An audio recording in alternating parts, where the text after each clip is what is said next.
ZEE5 ஆப்பை download செய்து முழு எபிசோடுகளையும் இலவசமாக காணுங்கள்.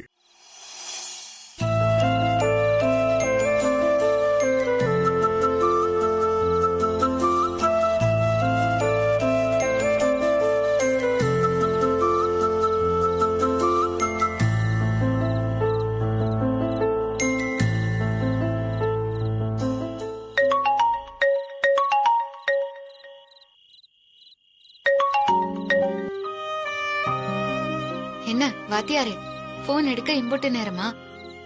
என்ன சமதா, அங்க ஏதாவது பிரச்சனையா? குரல் ஒரு மாதிரியா இருக்கு.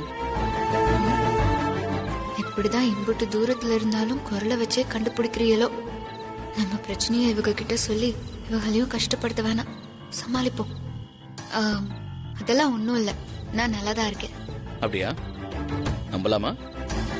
ஆமாங்க, எப்பவுமே பிரச்சனையிலே இருந்து உங்களுக்கு நல்லா இருந்தா கூட டல்லா இருக்கிற மாதிரி தெரியுது போல. சரி, அப்பச்சி எப்படி இருக்காரு? நல்லா இருக்காக, இப்ப பரவாயில்ல. நீ சாப்பிட்டியா மதா? சாப்பிட்டேன். நீங்க? சாப்பிட்டேன்.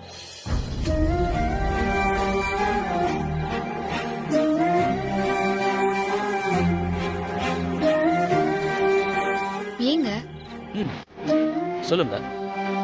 என்னைய கேட்டிய, ஆனா நீங்க ஏதோ சரியில்லாத மாதிரி இருக்கு. என்ன விஷயம்? எதுவும் பிரச்சனையா? வேற எதுவும் இல்ல. அதெல்லாம் கரெக்ட். நீ எதை வச்சு சொல்ற? இல்ல, பேச ஆரம்பிச்சு இம்புட்டு நேரமாச்சு, இன்னும் உங்க காதல் வசனம் எதையும் பேசாம இருக்கீங்களே, அப்போ புத்திக்குள்ள வேற ஏதோ ஓடிட்டு இருக்குன்னு தானே அர்த்தம்? அங்க உட்காந்துக்கிட்டே என் மனசுக்குள்ள இருக்கிறத கரெக்டா படிச்சு சொல்றாளே, இவளை போய் மக்கள்னு சொல்றாங்க அவங்க வீட்டு ஆளுங்க.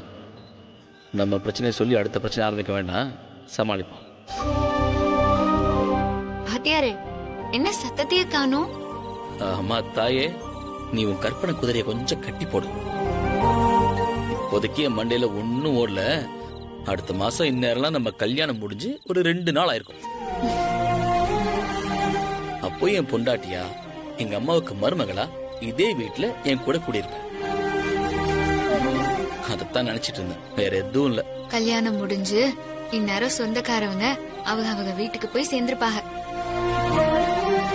ஒரு பக்கம் பார்த்தா நாள் நெருங்கிட்டே இருக்கிற மாதிரி இருக்கு, ஆனா இன்னொரு பக்கம் இன்னும் இம்புட்டு நாள் கிடைக்கான்னு தோணுது.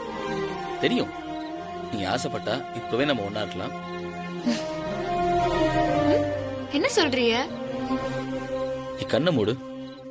ZEE5 ஆப்பை டவுன்லோட் செய்து அனைத்து எபிசோடுகளையும் இலவசமாக பாருங்க.